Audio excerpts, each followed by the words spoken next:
Okay, hello everybody. Welcome. Thank you for being here for this evening's talk. I'm going to talk all about bedtime laughter and how you can transform bedtime struggles with just 10 minutes of laughter and play. I'm so happy you're all here. Can everybody hear me all loud and clear? Yeah? Okay, great. Okay, so I'm going to talk about rough and tumble play and how that can support drama-free bedtimes. So first of all, I want to introduce myself. I am Pamela and I am a mum of two and I live in Belfast in Northern Ireland.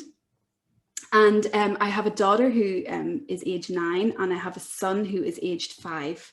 And when my son was born, my daughter was about 4 years old, and I really struggled with her transition, the transition in our family of having a new sibling. And I really struggled with my own temper and with having patience for her, and her behavior got quite rigid, and she was struggling a lot with a big change to the family. So it was around then that I discovered the hand-in-hand parenting tools, and I started using those in my parenting over 5 years ago. And it has been just such a massive help to me and our family. So I've been using the tools for nearly 6 years now, and I did my hand-in-hand instructor training a couple of years back, and I got my certification in January 2020. So that's a little bit about me. So if you want to, please jump in and introduce yourself on the chat box. I'd love to be able to go around and, do introductions, but it will take us too long. So please, if you want to introduce yourself, you can do on the chat box. You can say where you're from. If you want to say how old your children are, you're very welcome to do that. And if you want to let me know if you're familiar with hand-in-hand at all, or if you're completely new to the approach, you can do that as well. That would be great. Okay, so I want to start with just a little bit about hand-in-hand parenting. So hand-in-hand is all about supporting parents to be peaceful and respectful and confident leaders in their families. And hand-in-hand is based around 5 listening tools. And they are really practical strategies that you can use with your family. So that's what I really love about hand-in-hand, is this really practical approach of how you actually do, we hear all this stuff about attachment parenting and respectful parenting, but it's actually all about how do we embed that into our families. And that's what I love about hand-in-hand, is that we have the tools to do that. Oh, there's Claire Louise is from Glasgow. Hi, nice to meet you, Claire. Great to see you here. Okay, so that's what I love about hand-in-hand, is the really practical tools that you get to. It really shows you how to implement this approach into your day-to-day parenting. So there's a few real key principles that I'd love to share with you about hand-in-hand. I'm not sure how familiar you all are with hand-in-hand. Some of you may be really familiar. Some of you might be new to this approach. So really at the very center of hand-in-hand, it's all about support for parents. So parents really need and deserve good support, because parenting is it's a real emotional challenge. It's really hard emotional work, and we need really good support in order to be able to parent well. And if we aren't getting emotional support, we certainly can't give emotional support to our children. So it's really at the core of hand-in-hand, is getting good support for parents. And the second really important principle is connection. So we really look at parenting through the lens of connection, okay? So children are born to feel deeply connected to their parents. It's a survival mechanism. They really need to feel connected, to feel safe. And it's this connection that children need to develop confidence and resilience, and to build friendships, and to be able to learn well. They really need to feel a strong connection with their caregiver. And, when children don't feel connected, parents, we are the first to know and first to find out about it, because our children's behavior can get really challenging if they don't feel our connection for whatever reason.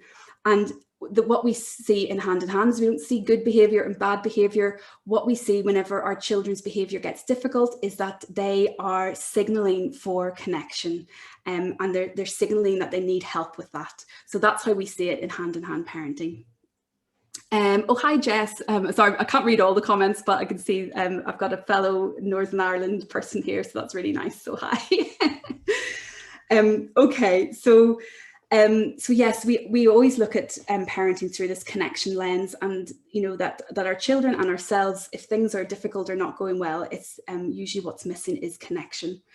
So, and when parents can use laughter and play, and when we can set limits and support our children to cry and tantrum and release feelings of upset, then that allows our children to reconnect and, go back to their cooperative and happy and kind and lovely selves.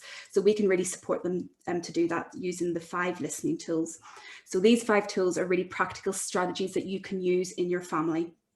So today, what I'm going to talk, we've got about an hour, so I can't talk about all the tools, but what I'm going to talk about is bedtime laughter, and specifically physical play, which is a type of what we call play listening. So play listening is one of the hand-in-hand tools, and I'm going to be really focusing on that. So it is impossible, though, to talk about one of the 5 tools in isolation. So I will also be talking about a little bit about listening support for parents, and also a little bit about stay listening as well. And I'll explain that as we go along. So okay, so I mentioned that a key concept of hand in hand is good support for parents. So especially at the moment, this has been such a hard year for all of us, and many of us are struggling. And it often feels like everyone else is coping like really well with the situation, and we're the only ones who are struggling, or we're the only ones who don't have it together. So what I'm going to do is I'm going to invite you all to take a few moments to connect with a couple of other parents on this call using the breakout rooms. I'll guide you through it all. And just everyone, welcome back. And thank you for being open to having a chat. And I just had a chance to read some of your lovely comments as well, and to hear from where all of you are from, and hear a little bit about you. So thank you for that. I'm glad I got a chance to do that too while you were having a little chat. Okay, so let's talk about bedtime rough and tumble. Okay, so if anybody wants to pop in the chat box, if you're into any kind of physical play at bedtime, or if you avoid it like the plague. So yeah, let's talk about rough and tumble. So conventional parenting, it really tells us that we should be really, have a very calm bedtime routine, and we should wind things down before bed, and help our kids make that transition into bedtime. But bedtime is a really tricky time for children, and they often find it really difficult to transition from being awake to sleeping. And it's really a kind of separation from us, and that's why it's so difficult, because they're going to sleep, they're separating from us, they're leaving us behind for the night, and that can be really, really difficult. So Rose is saying she's tried it, but she finds it hard to calm down. That's the challenge, and I am going to talk about that. So it is a difficult time for our children, and it's also a time that a lot of unresolved tensions and upsets can really start to show up from the day, or from earlier times. So our children are tired, and they've had a busy day, and maybe things didn't go so well with with home learning, or with friends, or with us, and whatever it might be. And those things can really start to bubble up close to the surface of bedtime, and that can make our children feel disconnected. So that might look like them being inflexible, or resistant to getting ready for bed, and grumpy and whiny and restless and jumpy. So, and we are tired too, and we're often the end goal is in sight. Our children are going to get off to sleep, and we're going to have like a little bit of time to ourselves, so we can often hurry them off in the direction of bed. So in short, our children often feel a bit disconnected at bedtime, and a strong sense of connection is really important at bedtime. So our children need to feel connection in order to sleep well. So connection is really an essential ingredient in the bedtime routine. And a great way to give them that big dose of connection before bed is through physical play. And that can often be just what children need to really feel safe enough to go to sleep. And when they feel connected, they will be more cooperative, they're more able to listen, they're more able to settle down to bed, and that's all the things we want, okay? So children absolutely love play, they love laughter, and it's not just because it's fun. Physical play and laughter, it's really the language of kids. Children don't process things through words as well as we do as adults, and really how they process things is through laughter. And when they feel that, they feel our connection when we play with them, and much quicker than they do by us, using words alone. So it really makes them feel safe, and it really makes them feel connected. And with physical play especially, it really lets them feel, our love, in their bodies, because we're getting physical with them, and they really feel it deep in their bones that we love them and that we're connected to them. So it's really, physical play is just so beneficial for kids. There's a couple of books I really recommend by, there's an author called Larry Cohen, who some of you may have heard of already, and he has a book called Playful Parenting, which is a really great book. And he also has another one, The Art of Roughhousing. And in these books, he talks about some of the benefits of this type of play, and sort of what the science has sort of said about it. So physical play can really boost self-control and social skills in our kids, because they have to learn, how much is too much. They need to know when to back off and how to interact with each other safely. So they do learn a lot of those social skills whenever they're playing physically.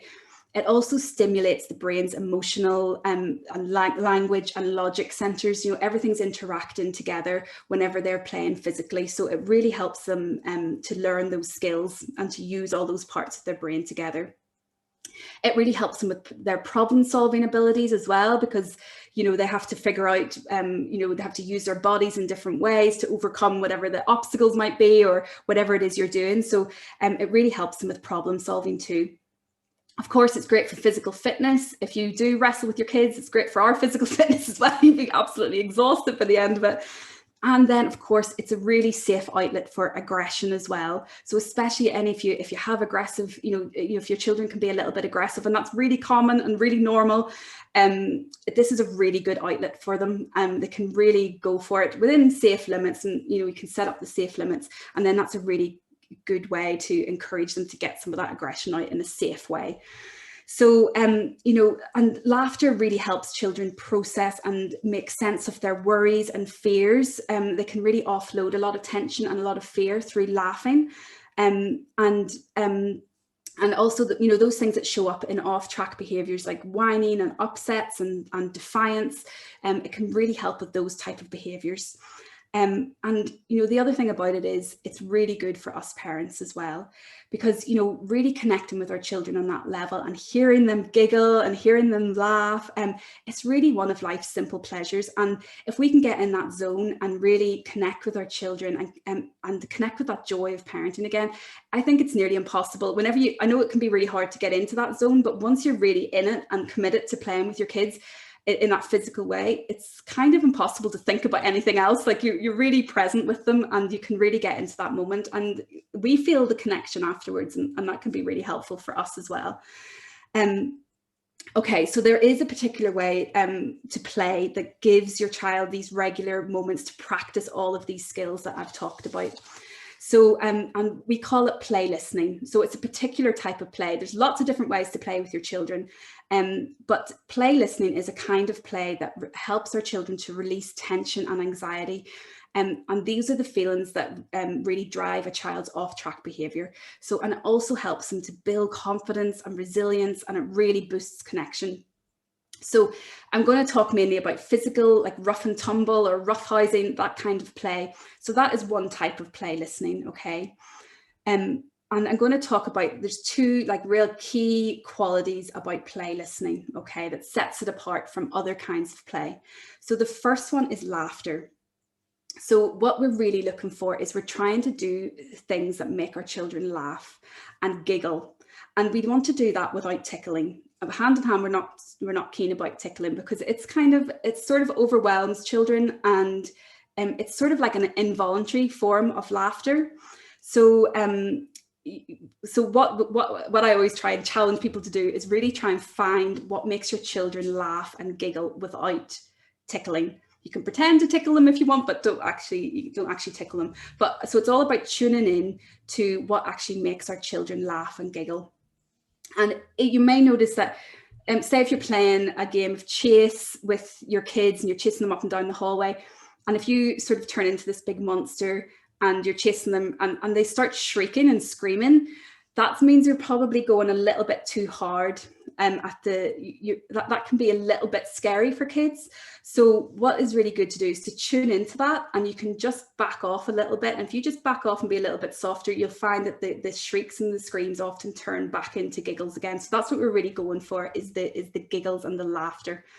And that leads into the second real key thing about play listening, which is that it is a time whenever we want our child to be the more powerful one, so that we have the less powerful role, so that they have a sense of being in charge and the sense of being stronger and better and more competent and more able than us.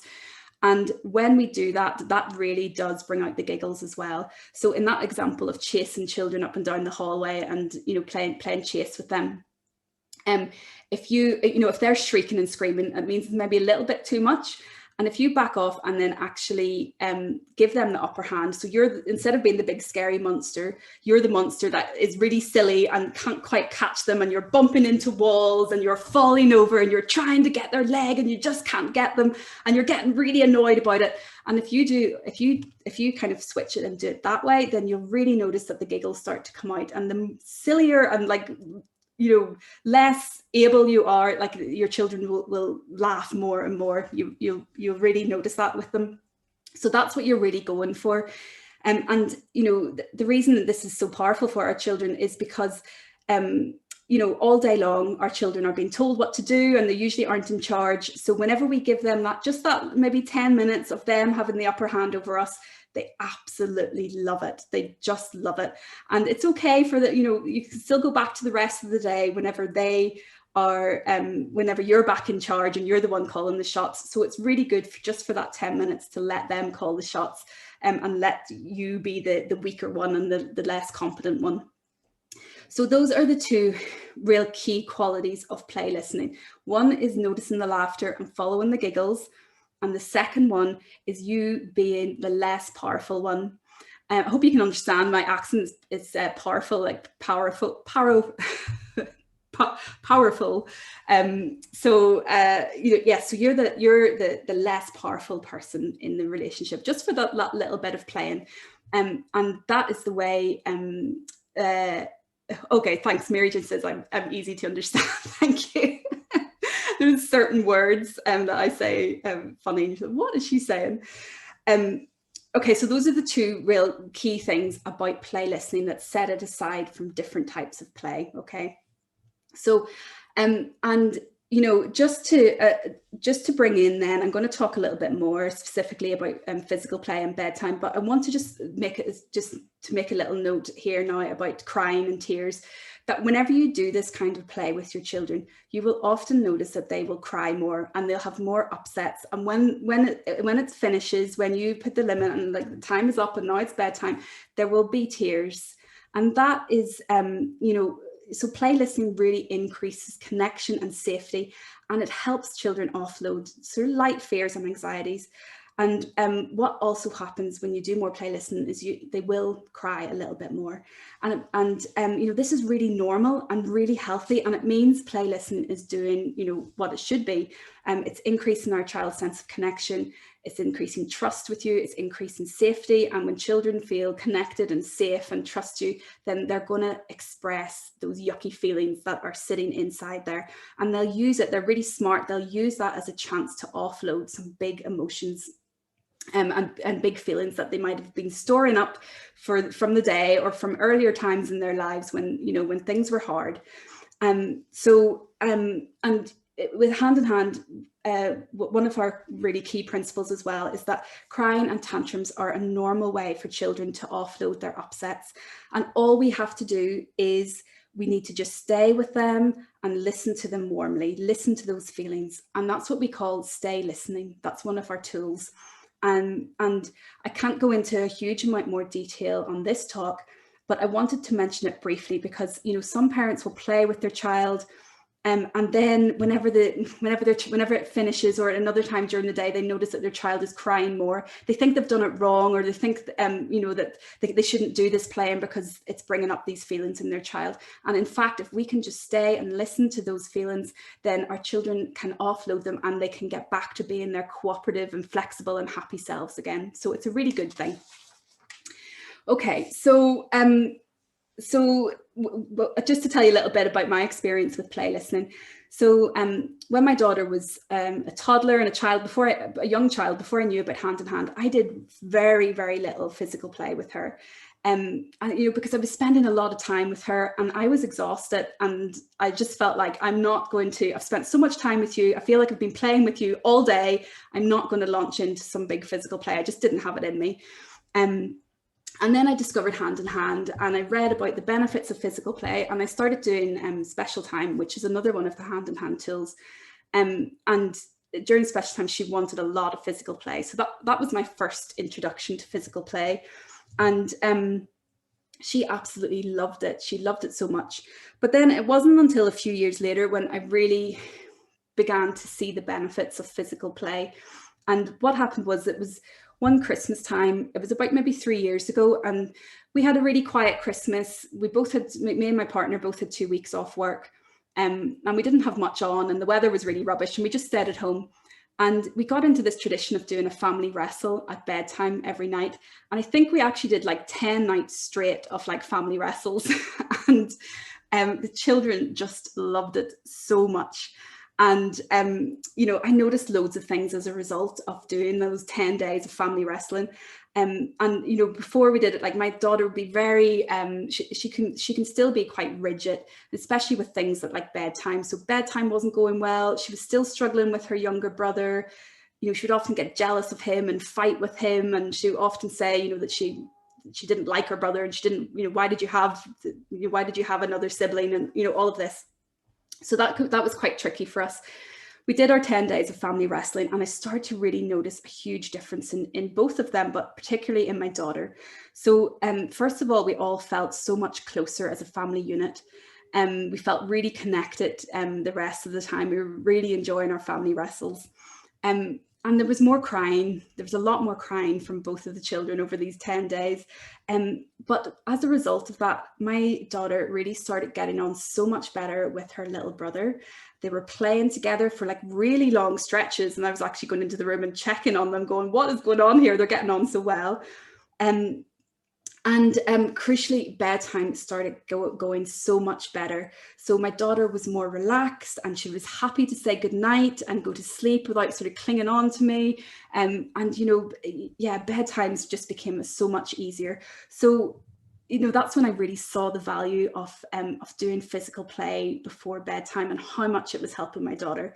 And now, I mean, we don't wrestle every night now. I don't know if that's sustainable, but you know, either me or my husband, or sometimes both of us, will do some form of physical play, you know, a good few nights a week, not every night, but whenever one of us or either of us feels able. And if we both do it together, kids absolutely love it when the whole family, whenever we do a family wrestle together.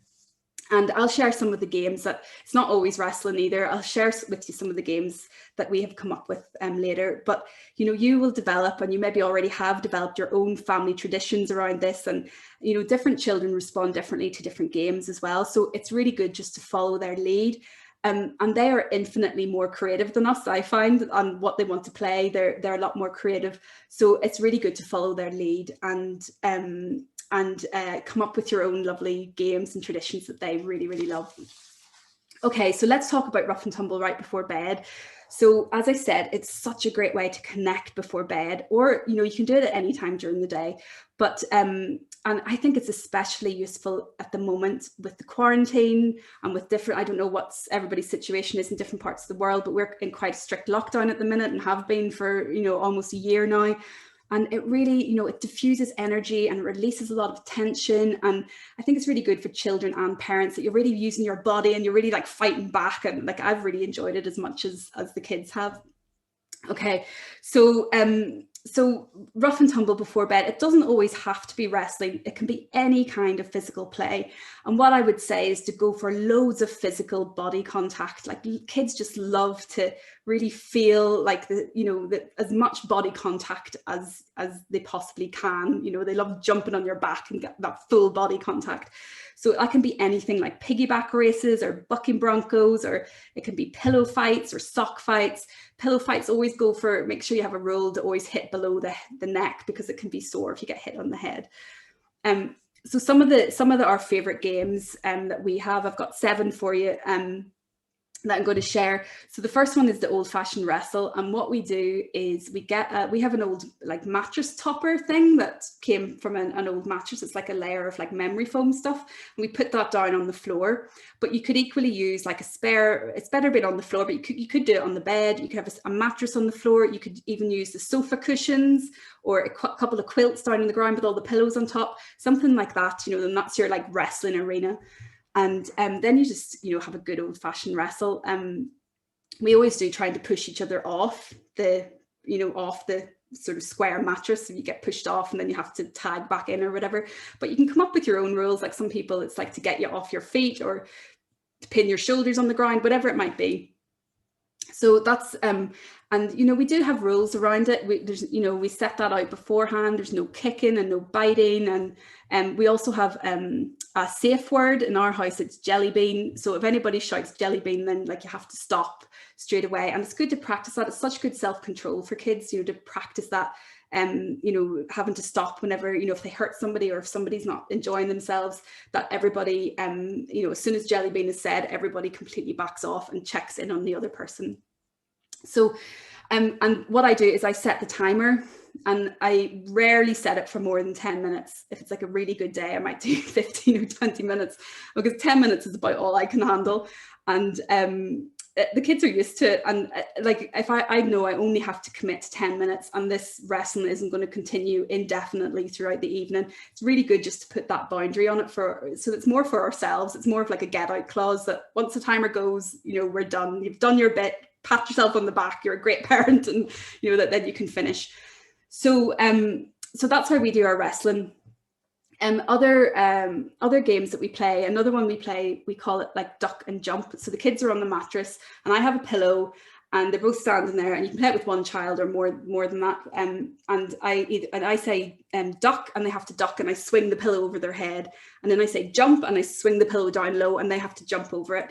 And especially when they were younger, like I used to like hit their legs and they would fall over and they would just laugh. They just laughed and laughed and laughed. They absolutely loved this game.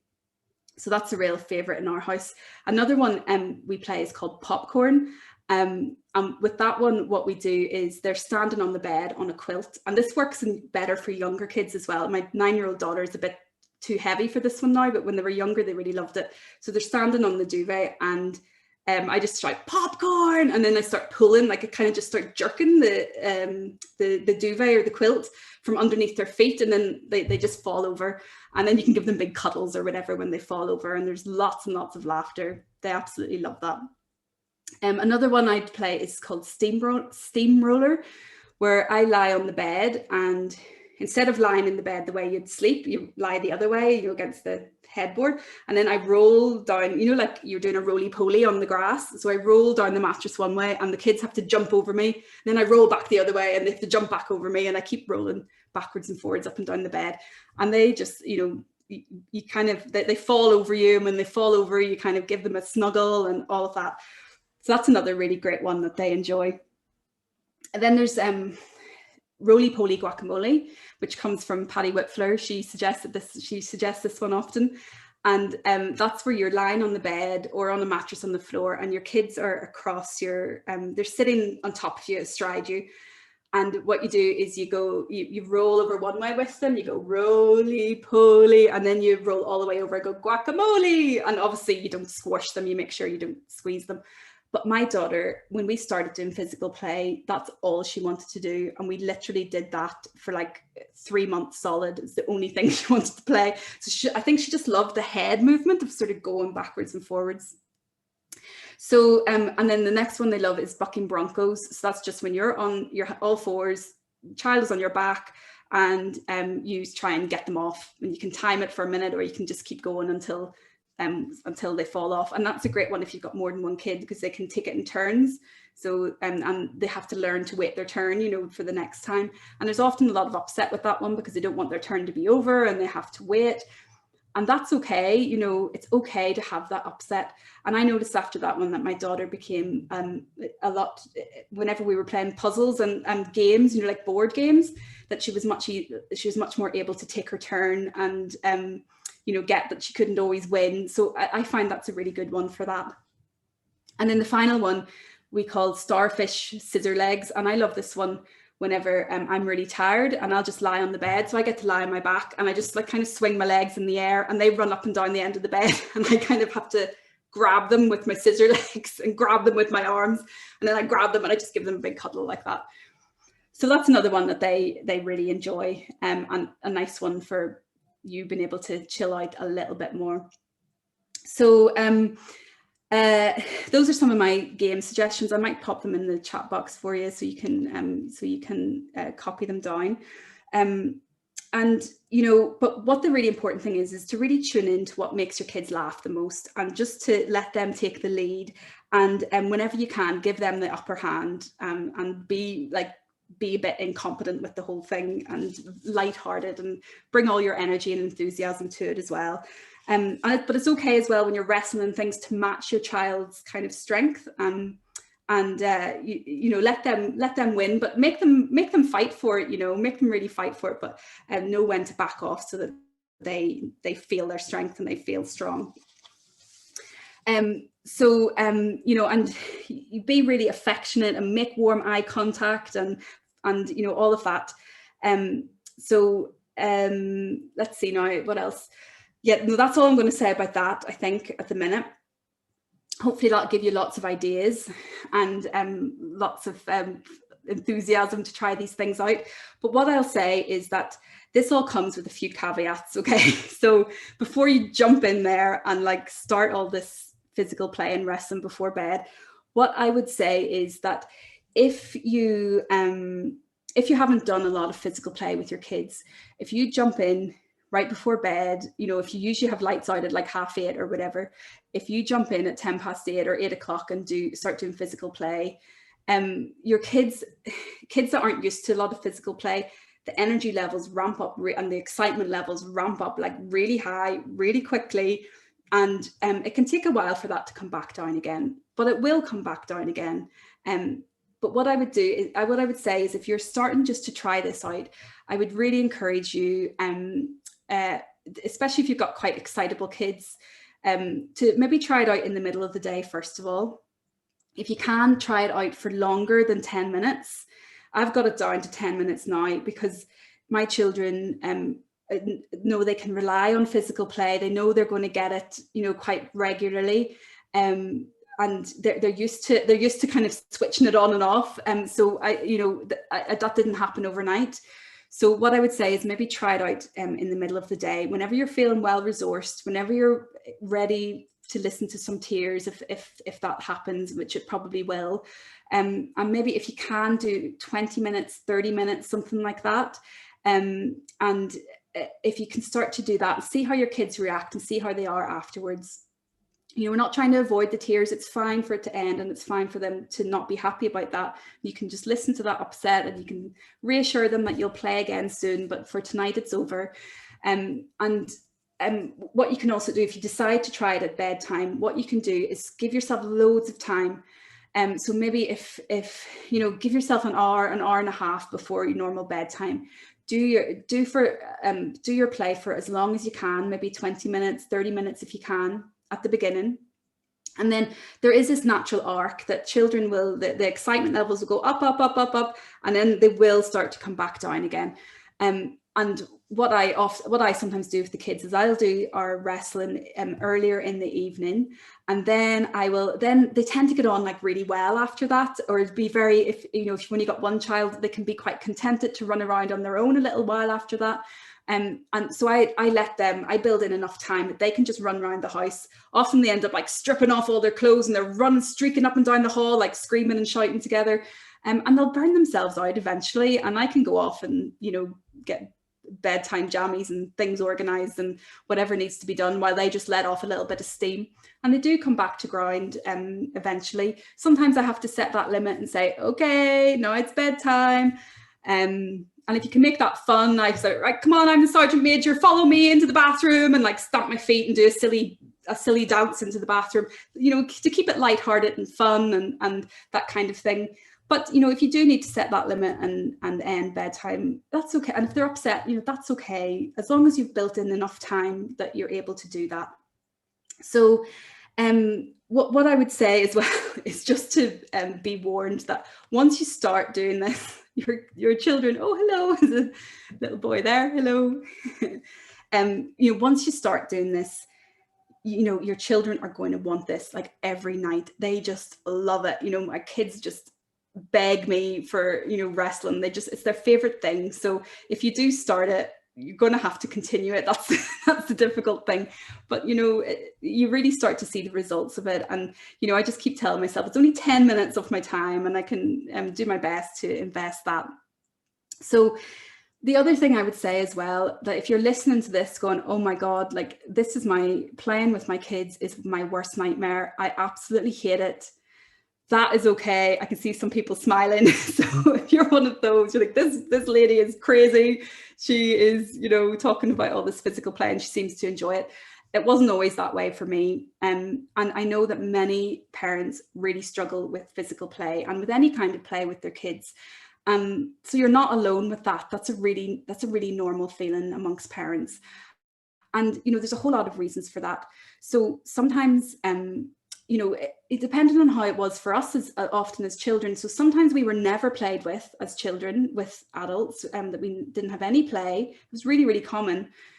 Or sometimes people might have older siblings that were very rough with them and played really like too aggressively and nobody stepped in to help.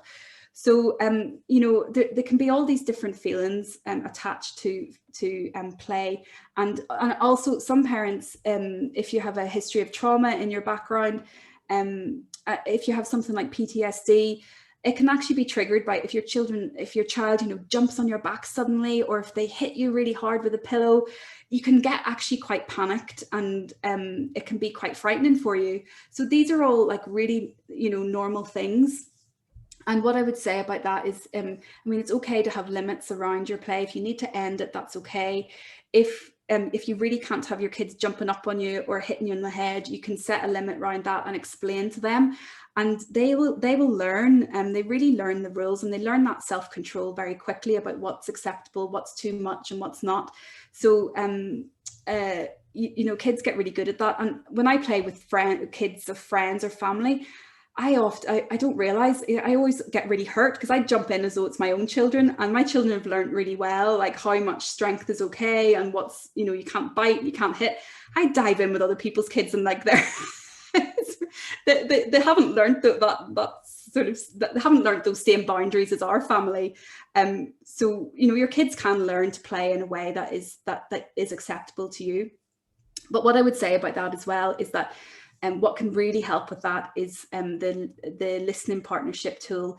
And that is about you had a little mini experience of that earlier when you just exchanged listening time with a couple of other parents. And as you get more into that, you can really use that to talk about how play was for you, or talk about what's difficult, or talk about how you don't want to play with your kids, and you know, what memories that brings up. And that can be such a helpful way to clear whatever feelings it is that's really holding you back from playing with your kids. And that's something I've worked on a lot, and it's been massively helpful, and it's really helped me to sort of channel my inner playful child. So that's been really, really helpful. I think that's you know, that's it. There you have it. I would say give it a shot and see how it goes, see how it works in your family. I really encourage you just to try it and see how you get on.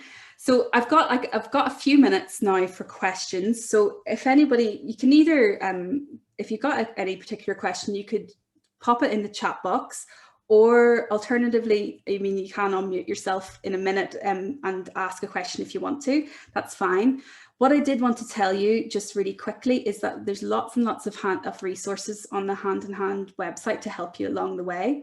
And that's what I would say is, maybe if you're thinking about launching into this play in a bedtime and you don't know a huge amount about Hand in Hand, I would really encourage you to read up about the other tools, because like I say, they all sort of interlink together. I have, and what I would really encourage is, some of you have done the starter class. I would really encourage you to do a Hand in Hand starter class. I have one coming up, and I'm going to pop the details of that into the chat box. If anybody, so it's a 6-week course, and if anybody, we go through each of the listening tools, and you really get a chance to embed those into your parenting. And get time to connect with other parents and to ask lots of questions. And it's a really good way to get a real grip of all the tools and how they work together. So my starter class is starting next week on the same time, 8 o'clock, beginning next week, the 8th of February. So if anybody wants to join me on that, you can get in touch with my email address, which I will pop in the chat box as well for you. Okay.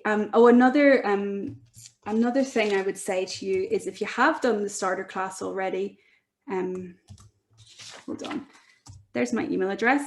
If you have done a starter class already, there is the bedtime sleep course from Hand in Hand. It's like a self-guided course. And I find that massively helpful myself if your children do struggle with bedtime. And it's quite a good one that you can do in your own time. It's just a self-guided course. So there's a wee link there to that as well. And the other thing I'll drop in is, I wrote a blog post about our family wrestling at Christmas time, which is kind of fun. So if you want, and I go into a lot more there about the rules of all the rules that we come up with and how we set it up and all of that and all the benefits of it. So if you want to read a little bit more about that, that's the one there, Keeping Connected with Kids During the Quarantine.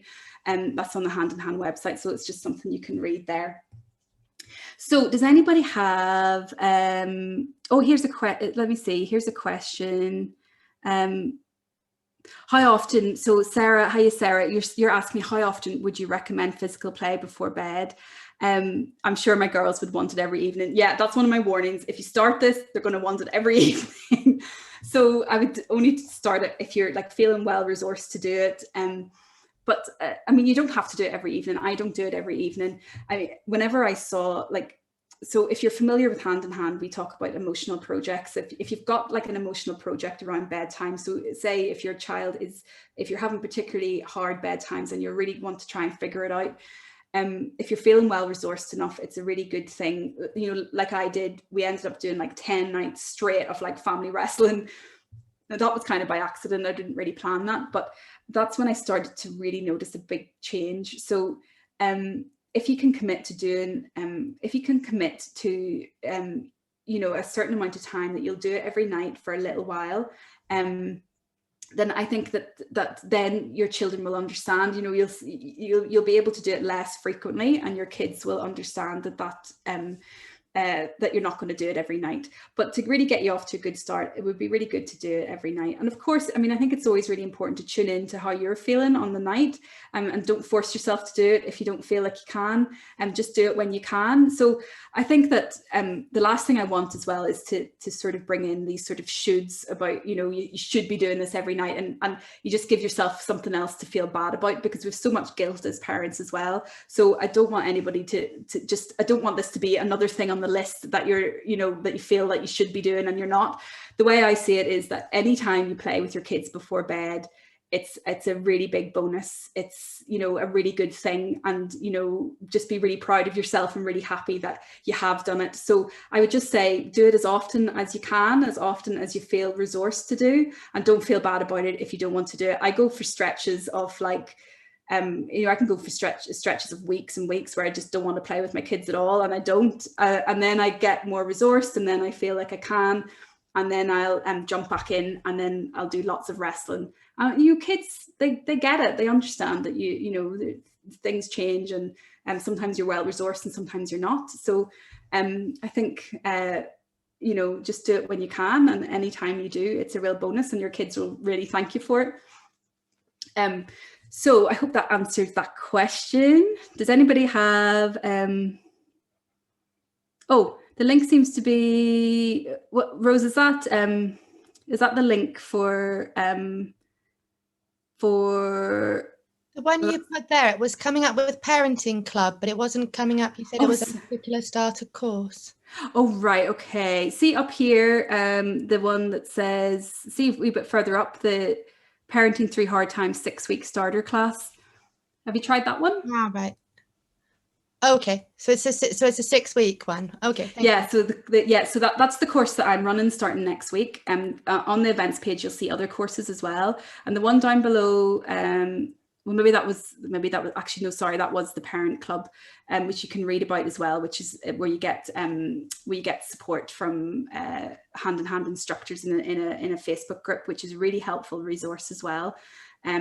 Sorry, I dropped that link in by accident. I think I was trying to get the link to the bedtime sleep course for anyone. Oh, here, is this it? No, it's Parent Club.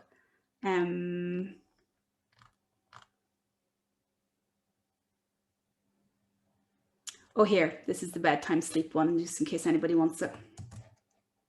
And there's loads of free resources on the Hand in Hand website, loads of really good blog articles and different things, like loads of free stuff that you can read about all the tools as well. Okay, Mary Jane is saying, okay, let me see. You're saying before bed, but earlier you said doing it 90 minutes before. Okay, so when I say physical play before bed, if you do it like, you know, if you're expecting your kids to finish the physical play and go straight into bed, it's probably not going to happen. Like I say, because I've done physical play quite regularly with my kids, that they can make that transition quite easily. But I still don't expect them to, you know, finish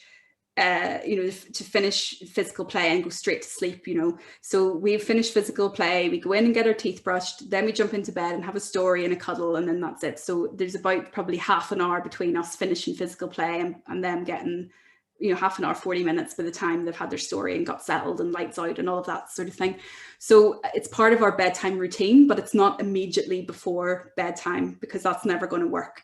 And then Mary Jane is asking, can you say more about what to do to end the rough and tumble and transition to bed? So yes, of course. So what I would say is, if you can, I mean, at the beginning especially, give yourself plenty of time.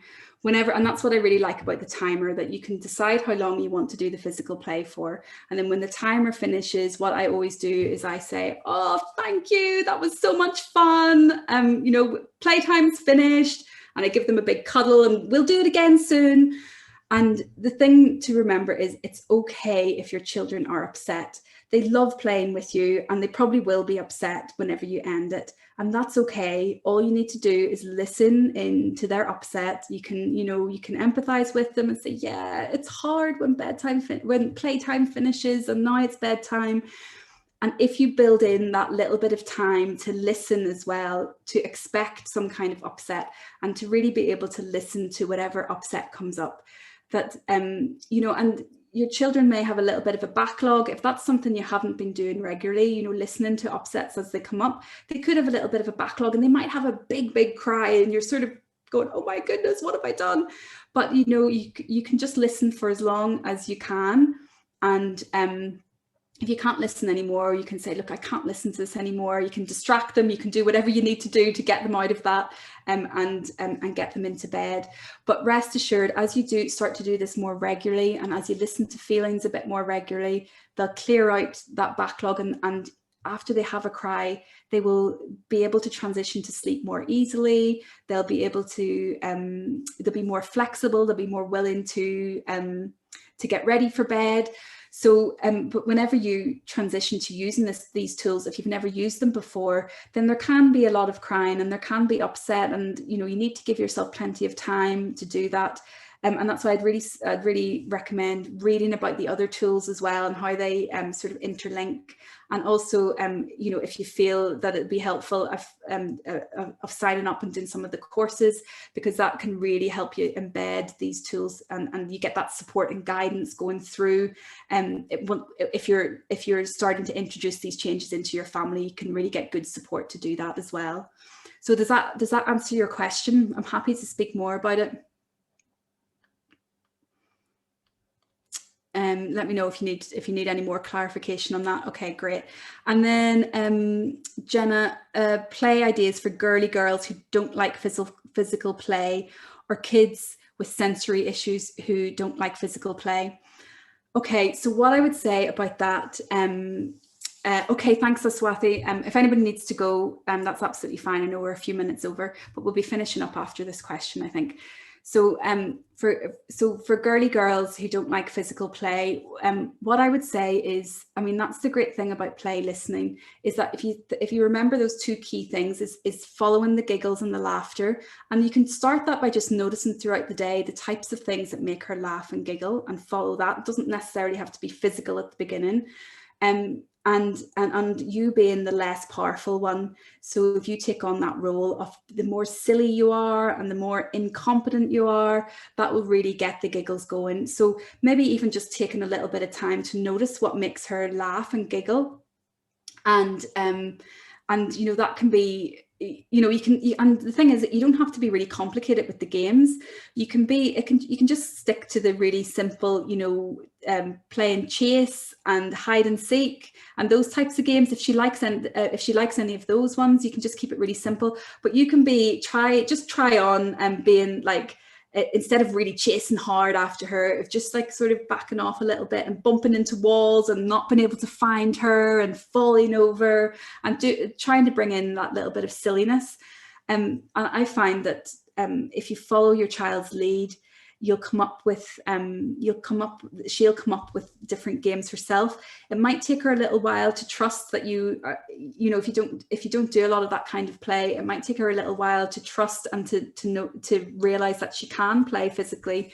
And you can build that up quite gradually just by noticing what makes her laugh. I wonder, do you do special time with her? I'm just wondering if, I'm sorry, I'm just catching your name, Rose. Oh no, sorry, not Rose. It was just who asked the question about the physical. Oh, Jenna, about the girly girls. Do you do special time with her? It's not actually for my child. I wish I had a little girl. I only have boys, but Okay. Thinking about one of my good friends. Okay. I mean, and her daughter is not into physical play at all. Okay. And I wonder, you know, my daughter loves like teddy bear fights, you know, just throwing teddy bears at each other. And you can, at the beginning, if she's not too keen, you know, sometimes what I do is I get the teddies to talk and go, "Oh, don't throw me across the room," and I'll just like throw them and they'll make sound effects and go, "Ah, no." So you can do just sort of silly things, like start really gently and do that. And you get her to throw, if she throws a teddy back, you can really dramatically fall over and go, "Oh my God, the teddy knocked me over." So you can just be really gentle with it at the beginning and just really try, you know, something gentle like that and see how she responds to it. Around sensory issues as well, I guess that like that, you just need to follow the lead of your child. So if you're getting really physical with them, then you need to back off. It's all about tuning into them. If they don't like that real physicality, then by all means back off. You could try something like sock fights or teddy bear fights, or, you know, something like that. I think, you know, with different sensory issues, you know your child best, and following those principles of seeing what makes them laugh and tuning into them, and like if they're really not liking it, just backing off completely. I think that would be the best thing. Okay, folks, so I know we're just a few minutes over time now, so I think we will finish off. So thank you all for joining me. It's been an absolute pleasure. I'll send out this recording anyway, and I'm going to send out a list of resources to you as well. There's a few lovely blog posts, a few lovely play listening lists of different ideas and things that I will get out to you. But it's been an absolute pleasure connecting with you. And I will, if you want to if you want to connect with me on social media or anything like that, I'll just pop that in there, Facebook and Instagram and things like that. If anybody has any other questions, I'm happy to stay and answer them. But if not, thank you so much, everyone. It's been an absolute pleasure. Good night and enjoy. Let me know how you get on with your physical play. If I've broken bedtime on you, you can get in touch and I'll talk you through it. Thanks, everyone. Thank you. Bye. Oh, you're welcome. Thank you.